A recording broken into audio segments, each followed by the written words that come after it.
This is Tim here from YourSixStudios. Today in this video I'm going to show you how to find your deleted games so you can re-download them again in the future on your PlayStation 4.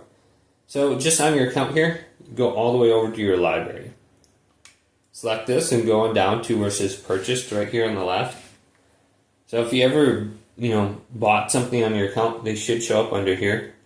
You can go to sort A to Z, purchase date. A lot of times I just go to purchase date. And I can see the latest ones I've downloaded or added to my account right here. Then I can go all the way to the bottom. I think I got 500 plus games on here. I can go to the very first game I ever bought.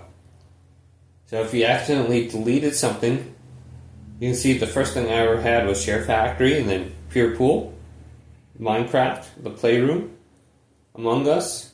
Those are the ones installed though. Zen Pinball, Blacklight Retribution.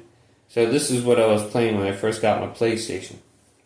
So you can just go to this and then select it. So Outlast was a really fun game. Scary.